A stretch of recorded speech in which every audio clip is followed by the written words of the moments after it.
네, 듣다 보면 내공이 쌓이는 방송 2시간 철학의 돌풀입니다. 네, 유수입니다. 네, 남경태 선생님의 종횡무진 서양사 1권을 같이 공부하고 있고요. 이번에 2부 뿌리라는 제목이고 6장 폴리스의 시대라는 제목이고요. 94쪽입니다. 소제목은 과두정이 낳은 폴리스라는 제목이에요. 폴리스는 도시국가라는 뜻이래요. 예. 자, 책을 뭐 순서대로 그냥 읽으면서 이 역사를 따라가는 식으로 한번 진행해 보겠습니다. 이오니아는 오리엔트와 가까운 만큼 그리스 본토보다 선진 문물을 수입하는 데 유리했다고 해요. 원래 그리스 땅이 아니라 이민족들이 사는 지역이라는 점에서 개척이 쉽지 않았다. 근데 우선 무엇보다 중요한 게 안전이었다고 합니다. 근데 그리스인은 원래부터 바다에 익숙했을 뿐 아니라 무슨 사태라도 벌어지면 언제든지 배를 타고 도피해야 했으므로 해안의 근거지를 잡을 수밖에 없었다. 예. 그리고 그리스인들은 근거지 주변에 튼튼한 성벽을 쌓기 시작했는데 이것이 폴리스, 도시국가의 기원이다. 네. 밀레투스와 에페소스 같은 도시들이 이 무렵에 건설된 이오니아의 그리스 식민시들이라고 해요.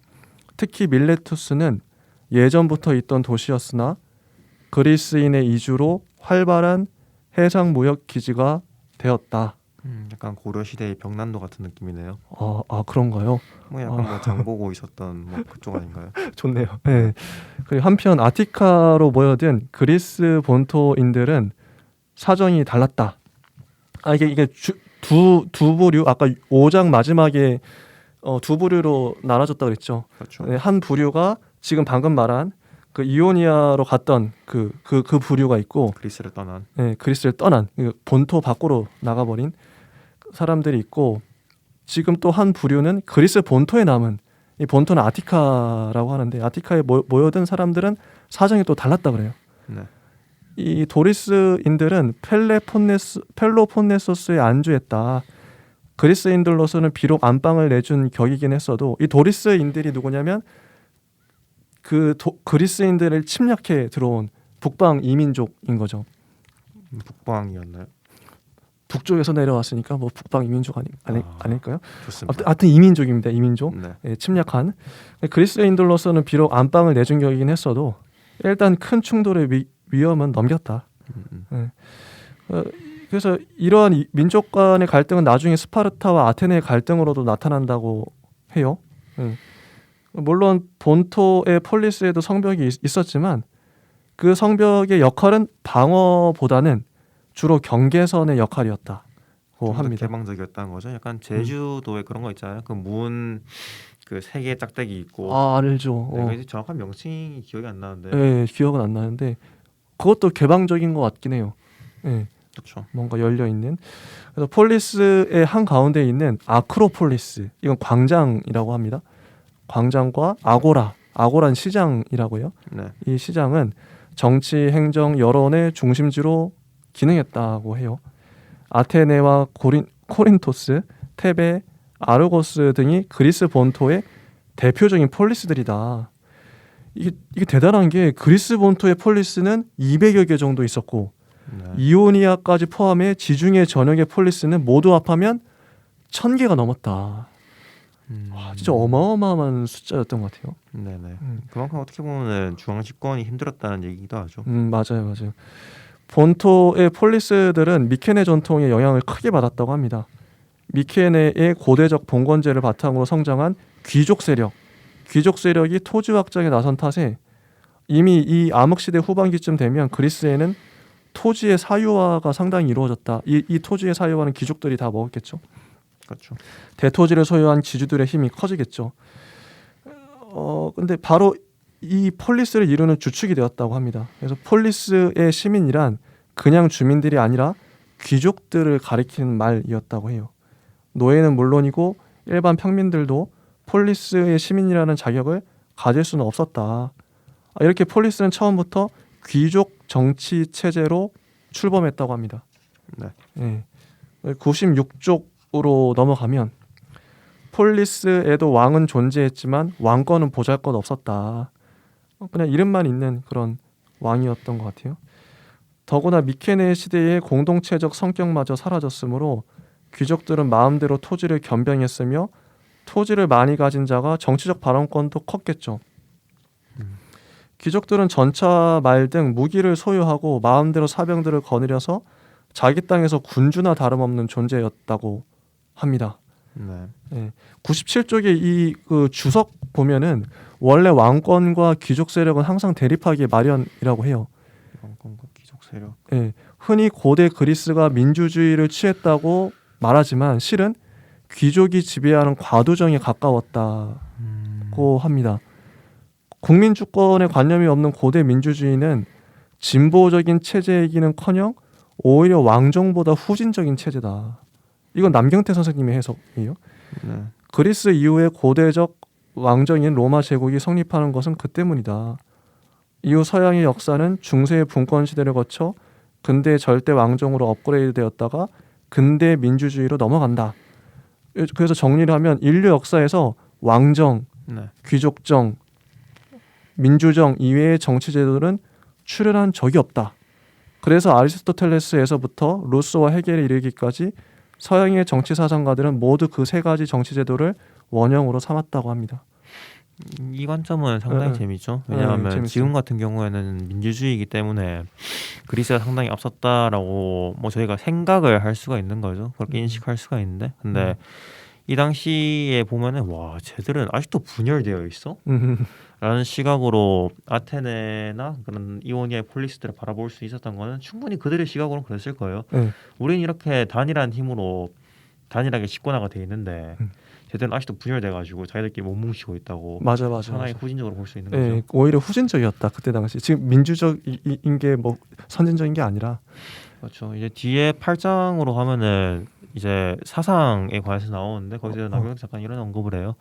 약간 하나의 단일한 정치 체제가 없었기 때문에 여기서 단일한 정치 체제란 국민에게 가할 수 있는 압력을 뜻하는 것과 동시에요. 그래서 그런 게 없었기 때문에 그 압력이 없었기에 학문이라는 씨앗이 돋아날 수 있었다. 약간 이런 식의 비유를 하시거든요.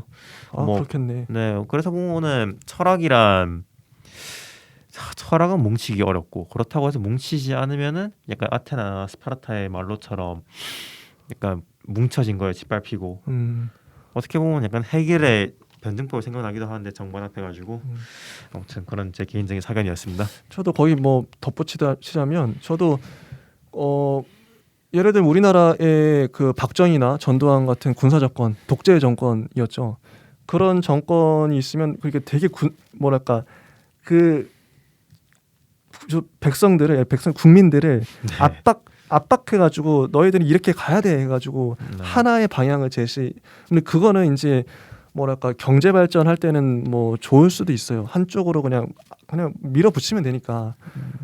경제할 때는 좋은데 산업화 시대에는 좋을 수도 있지만 물론 장단점이 있겠지만 근데 지금 시대 민주화 시대에는 그런 독재 정권보다는 다양한 이제 그 사람들 한 명 한 명의 개성을 존중하는 그런 게 지금 시대에는 더 맞지 않나.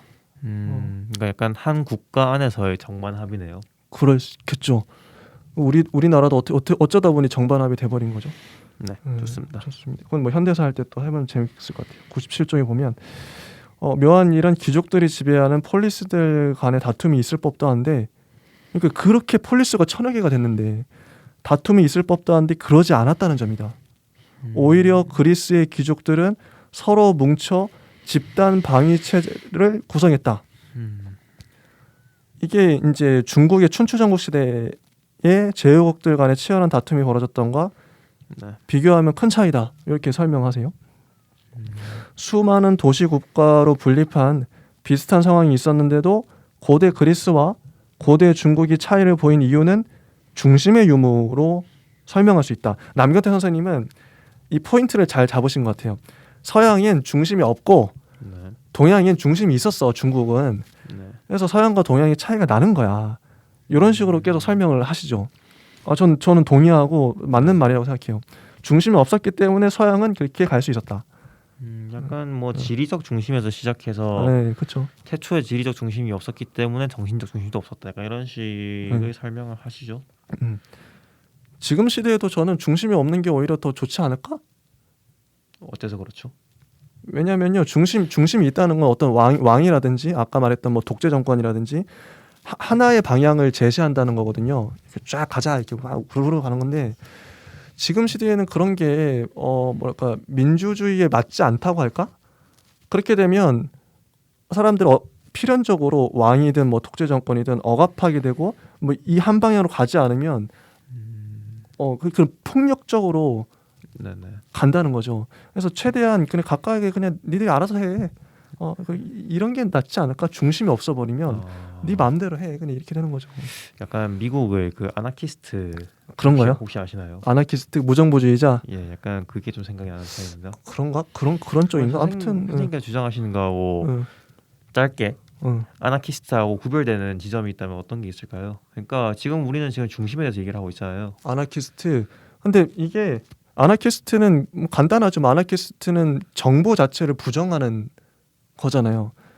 정부라는 중심을 부정한다고 정부, 얘기하시지 그러니까 않을까요? 정부, 국가 이런 것들을 다 부정하는 건데 저는 그래도 적어도 지금은 그게 불가능해요. 왜냐하면 국가 없이 뭐 정부 없이 어떤 뭐 지역에 뭐 사는데 사람들이 국가 없이 정부 없이 그러니까 자기의 주권을 그러니까 보호를 받을 수 있을까?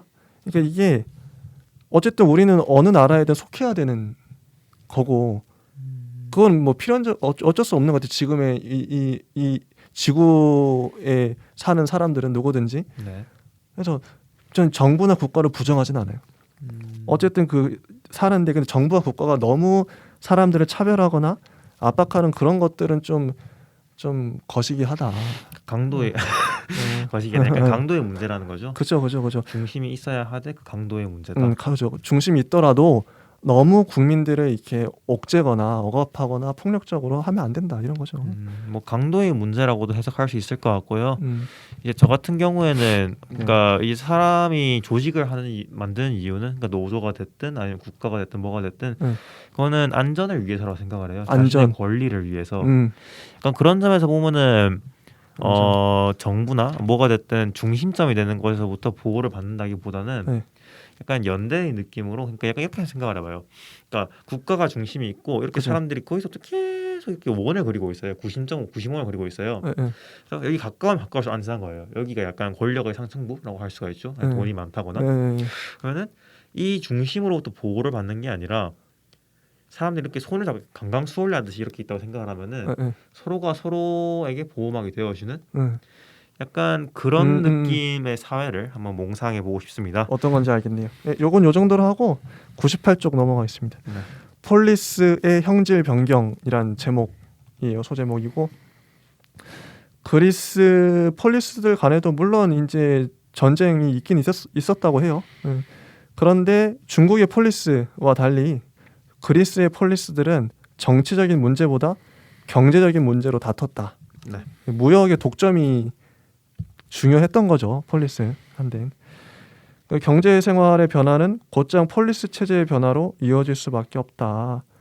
이 그리스 사람들은 무역을 해야만 생존할 수 있었대요. 무역 지향적인데 왜냐하면 이 그리스란 땅 자체가 올리브나 포도밖에 나지 않는 척박한 땅, 농사가 안 되는. 네. 그리고 올리브유를 만들거나 포도주를 만들어서 팔아야 되는 무역을 해야 생존할 수 있는 그런. 약간 사치품을 국외로 팔아야지 생필품을 얻을 수 있는 구조였네요. 맞죠, 예, 정확합니다. 그런 것 같네요. 근데 오히려 이렇기 때문에 그리스인들이 뭐 문화적으로나 사상적으로 또 그렇게 철학적으로 발전할 수 있지 않았나 싶기도 하고. 어떻게 보면은 배를 타고 외부로 나간다는 행위 자체가 항상 문명의 촉진을 불러일으켜 왔었어요. 생각해보면 그렇잖아요. 콜럼버스도 그죠. 안에 웅크리고 있어봤자 발전하기 어렵죠. 그렇죠. 맞아요. 여기에 큰 자극을 준 것이 이오니아의 그리스 식민시들이었다. 뭐 그렇죠. 그래서 무역을 했겠죠. 네. 그 99쪽으로 넘어가면 여기 식민이라는 단어의 뜻도 나와요. 상당히 흥미롭죠. 네. 식민하면 우리는 식민지하면 일제강점기 떠올리면서 네. 정치적 지배를 연상하는데 그게 아니라 원래 식민의 뜻은 단순한 사람들의 이주였다. 그런 뜻이라고 해요. 그래서 그 콜로니라고 하는 그 영어도 그렇고 그 다음에 현재 독일에 있는 시 중에 하나인 쾰른 역시도 아, 이런 맥락에서 나왔다고 하더라고요. 맞아요. 그래서 이게 약간 저희 나라가 인식하고 있는 식민이라는 단어의 뜻으로 쾰른과 연결을 시키면은 네, 쾰른 시민들 상당히 불쾌하겠죠. 맞아요. 근데 원래 그런 뜻이 아니었다. 네. 이렇게 나옵니다. 어는 그렇습니다. 또한 그 무렵에는 문자 종교와 더불어 오리엔트가 유럽에 준 마지막 선물인 화폐가 그리스에 전해졌다고 해요. 화폐 사용해서 무역했겠죠. 무역엔 화폐가 필수적이다. 네. 그리고 시장을 위한 생산으로 생산했고 뭐 그런 게 나옵니다. 대규모 가수 재배, 뭐 포도와 올리브 대량 생산, 이런 해외 수출 이런 거 나오고 백족으로 넘어가면 산업 시스템이 재편됨에 따라 조선업과 직물업, 금속 세공업 등 연관 산업도 크게 발달했다. 아무래도 음. 이런 무역의 발전 때문에 이제 토지 가치가 좀 내려간 것 같아요. 그러니까 아. 이렇게 무역을 발전을 하니까 이제 후에 바로 뒤에 나오지만 이제 대토시를 소유한 귀족들이 떵떵거리던 시절은 지났다. 아무래도 이제 농경 사회에서 땅이 있어야지 농작물을 재배를 하고 그로부터 수입이 있는 그것만 있는 곳이라면은 당연히 대토시를 가진 귀족이 좀 더 우세하겠지만 그죠?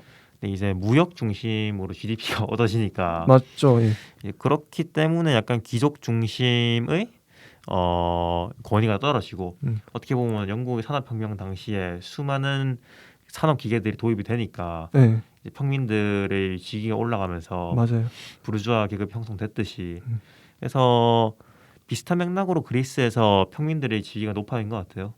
맞습니다. 그래서 이러한 자본주의의 물결이 소용돌이 치고 있었다 하면서 그것을 주도한 세력은 바로 평민들이었다 이렇게 그렇죠. 나오는데 101쪽에 제목이 실패한 개혁은 독재를 부른다라는 제목으로 네. 또 내용이 나옵니다. 이제 아테네 귀족들이 평민들의 이해관계를 수용할 수밖에 없었어요. 그렇죠. 평민들이 이제 지위가 높아졌기 때문에 돈을 많이 벌고 그래서 원래 아테네의 귀족 정치는 과도정, 집단 지배 체제였는데 의사결정기관은 아레오파고스라는 네. 귀족 회의체였어요. 그 행정의 총책임자는 귀족들이 돌아가며 맡는 집정관, 아콘이라고 하는데 집정관은 행정, 군사, 종교, 재판 등 분야별로 모두 9명이 선임되었고 임기는 1년이었다. 뭐 돌아가면 했겠죠. 근데 그때까지 귀족들은 이 전통적 정치 제도를 이용해 모든 일을 자기들이 알아서 처리했는데 이제 평민들이 불만이 쌓인 거예요. 왜 니들끼리 다 해먹냐? 우리도 힘 생겼다. 우리도 그렇죠. 부자다. 그래서 명문화된 법전이 필요했어요. 그래서 나온 게 드라콘 법전. 맞습니다. 그리스 최초의 성문법으로 알려진 드라콘의 법전. 이게 기원전 621년 드라콘이라는 사람이 당시까지 전해오던 관습법을 집대성에서 만들었다고 해요. 그런데 이 법전이 오히려 사태를 악화시켰다. 악화시킵니다. 이게 뭐 악법, 지독한 악법이었다 그래요. 지나친 중벌주의가 있는데 뭐 예를 들면 이런 거죠. 돈을 빌려간 사람이 제때 갚지 못하면 노예가 된다. 네. 이런 조항이 있고 이거 남의 물건을 훔치면 사형에 처한다. 심지어 일하지 않고 게으름을 피워도 사형에 처했다. 약간 와. 지나친 억압이 뚫고 나오지 않을 바늘도 뚫고 나오게 만드는 그런 법이었죠. 맞아요. 이런 그 악법 때문에 이런 문제점을 개선한 사람이 솔론이라는 사람이 나왔어요. 네. 솔론은 폭넓은 존경을 받았다고 합니다. 그래서 이 솔론의 가장 큰 당면 과제는 뭔가 노예가 양산될 수밖에 없는 이런 사회 제도를 개선하는 일이었다. 그래서 채무를 다 없애줘요. 그렇죠. 정말 현재 경제 환경으로 보면은 네. 매우 파격적이죠. 공적 채무와 사적 채무를 모두 말소시킨다. 와 진짜 대단한 권력이 있었나 봐요. 그래서 노예가 늘어나는 형상을 막았다. 그리고 또 중요한 문제가 평민들에게 정치 참여를 보장한다. 보장했다. 아 잘했죠. 예. 지금 우리 입장에서 보면 대단히 잘했던. 솔론이 찾아낸 기준은 바로 네. 재산이었다고 해요. 누구 평민을 정치에 참여시키는데 네.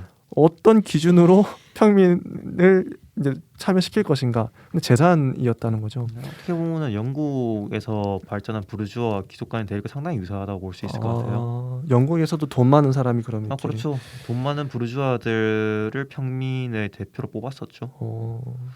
좀 씁쓸하기도 하네요. 돈 없는 사람들은 그러면 발언권도 없고 한데 약간 그 시대는 앞서갔지만 지금 시대는 뒤떨어진. 맞아요. 그래서 시민들의 재산 소유에 따라 지주, 뭐 기사, 농민, 노동자 4계층으로 나누고 이 구분에 따라서 정치 참여의 자격을 부여했다고 합니다. 귀족 정치의 골관을 잃지 않으면서 평민들의 요구를 수용했다. 절묘한 타협책이었는데 이게 뭐 민주주의 초석을 놓은 인물이라고도 평가받지만 이게 중도적인 거죠. 근데 이게 여기 책에는 어떻게 나오냐면 이렇게 되면 양쪽에서 뺨을 얻어맞을 가능성이 있다. 그렇죠. 예, 근데 실제로도 그랬나 봐요. 솔론의 개혁이 한 세대. 한 세대도 가지 못하고 귀족도 평민도 그 개혁에 만족하지 못했다. 이런 평가가 나옵니다. 일부 귀족들은 그래서 평민 세력과 손을 잡고 권력 구도를 다시 짜기 시작했다고 해요. 평민들의 힘을 등에 업고 권력에 복귀한 귀족들은 공교롭게도 수백 년 전에 사라진 왕정을 부활시키죠. 이게 참주입니다. 왕은 아닌데 그래도 참주, 거의 왕에 버금가는 그런 네. 참주 정치, 티라니. 티라니사우루스 할 때 얘기하는 그 티라니죠. 그거 같기도 해요. 네. 예, 참주 정치 시대로 접어들었다. 그리고 백오 쪽을 보면 기원전 565년 아테네는 이웃 폴리스인 메가라와 최초의 대외 정쟁을 벌여 승리를 거두었다. 여기서 전공을 세워 명성을 쌓은 페이시스트라토스는 4년 뒤 평민의 지지와 군대의 무력을 기반으로 참지에 올랐다고 합니다. 그는 솔론의 친척이기도 했지만 갖잡은 권력을 유지하기 위해서라도 숙제로 남아있던 개혁을 계속 추진해야 했어요. 그래서 막 이런 뭐 권력 막 여러 가지 이제 제도를 하죠. 그렇죠. 약간 자신의 집권에 반대하는 귀족들을 추방하고 그들의 토지를 가난한 농민들에게 분배했다. 지금으로 따지면은 갑자기 대통령이 집권하더니 재벌들 싹 다 해체시킨 다음에 그러네요. 밑에 있는 사람들한테 다 돈 나눠준 꼴이네요. 맞네요. 평민들은 환영했겠죠. 좋아했겠죠. 예. 이제 사실 페이시스트라토스의 이런 노선이 일관되게 유지되었더라면 이후 아테네와 그리스는 당시 오리엔트나 중국의 역사처럼 평범한 군주국의 역사로 전개되었을지도 몰랐다고 해요. 네. 하지만 귀족들의 집단 지배 체제에 익숙해져 있던 아테네의 귀족과 시민들은 단일 군주의 권력을 용인하려 들지 않았습니다. 이건 이후에도 계속 반복돼요. 이 사람들은 기질상 한 명이 자기를 다스리는 걸 못마땅해 하는 거죠. 그런 것 같습니다. 그런 기질은 참 좋은 것 같아요. 당대의 영웅이었던 페이시스트라토스는 약간 공병기로 같네요. 아들인 히피아스가 참주 자리를 내줘요. 세습해요.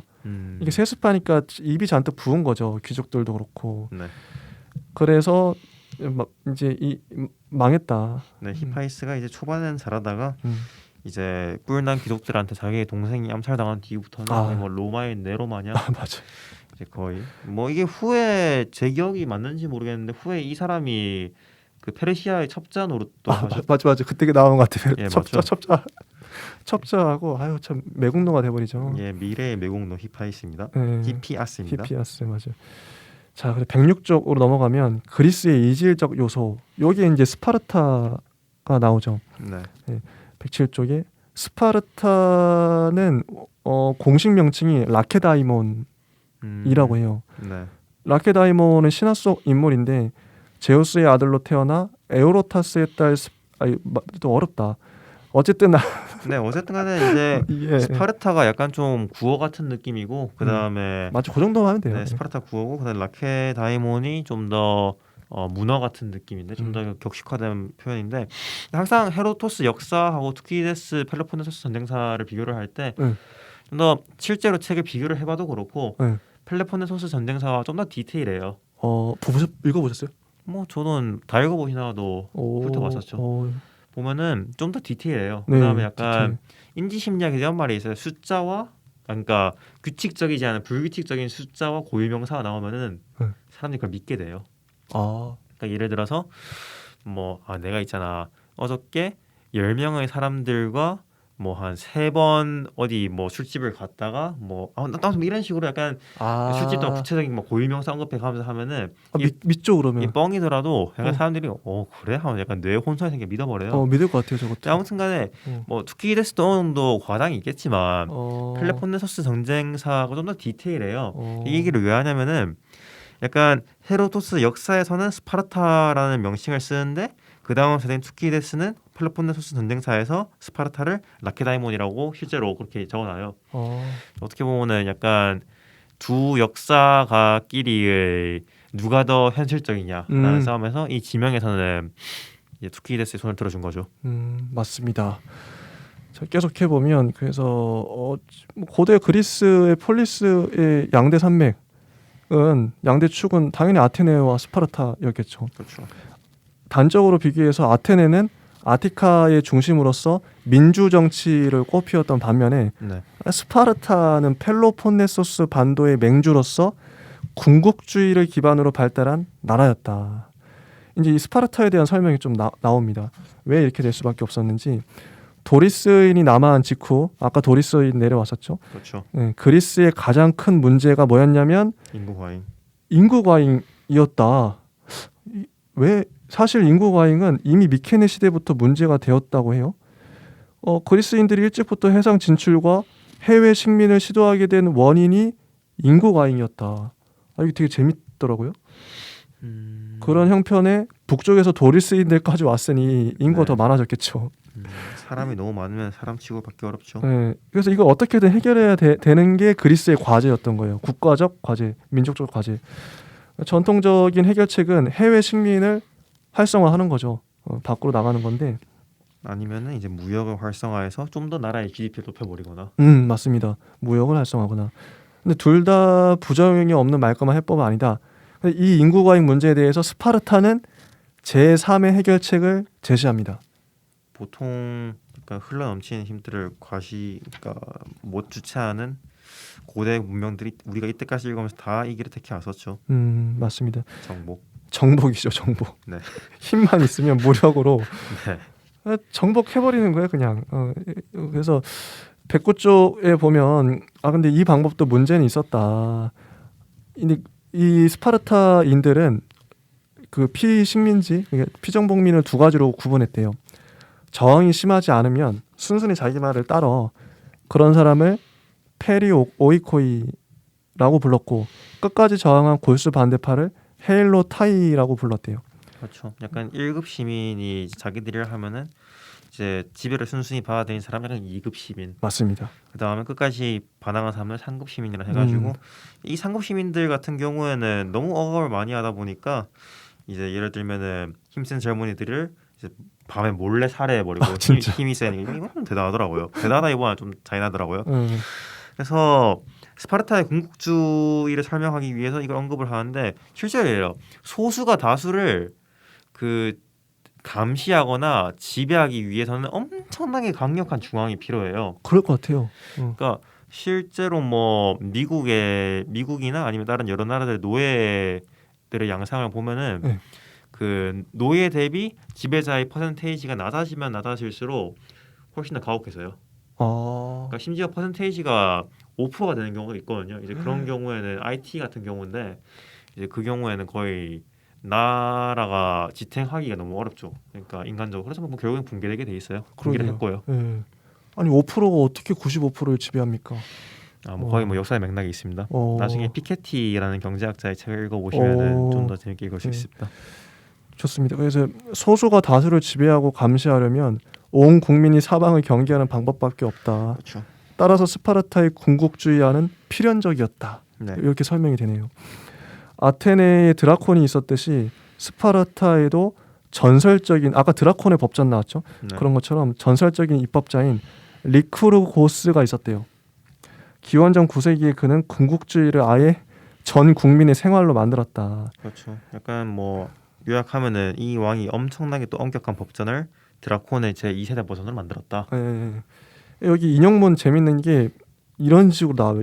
실제 이런 말 했던 것 같은데 허약한 어린이는 버린다. 모든 남자는 7에서 30세까지 집단 생활을 한다. 개인의 이해관계보다 국가의 이익을 우선시한다. 이런 스파르타 특유의 기풍은 리크루고스가 만들었다고 합니다. 네. 심지어 우수한 남성은 우수한 유부녀를 그녀의 남편과 공유할 수 있다. 이런 제도도 있었대요. 그만큼 힘이 중요한 네. 궁극주의. 아테네에서 실패한 왕정, 그 참주 정치가 스파르타에서 지속될 수 있었던 이유는 그런 전통이 있었다. 그렇습니다. 근데 마지막 문단, 그 메세니아 전쟁 이후 헬로타이의 수가 급증해 스파르타 시민보다 훨씬 많아지자 궁극주의는 더욱 강화됐다고 합니다. 그리고 등장하죠. 기원전 8세기에 등장한 중장보병은 바로 스파르타를 대표하는 육군이었으며 이를 바탕으로 한 밀집 대형 전술이 네. 그리스 군대의 대표적 전술로 발달했대요. 요 밀집 대형 전술 덕분에 이후에 이제 7장에도 나오겠지만 페르시아를 이겼죠. 이것 때문에 이후에 나올 겁니다. 그렇죠. 뭐 마지막으로 정리만 하면은 네. 그러니까 전쟁사적인 걸 미리 언급을 드리면은 이제 초반에는 이 밀집 전술로 중앙을 파고드는 전술로 이겼는데 이제 후에는 이 전술을 우회해서 날개를 쳐버린 전술로 이 스파르타의 전술이 또 고립되어 버리는 그런 비참한 일이 발생합니다. 좋습니다. 예, 여기까지 하고요. 7장은 다음 시간에 이어서 하겠습니다. 네, 감사합니다. 네, 감사합니다.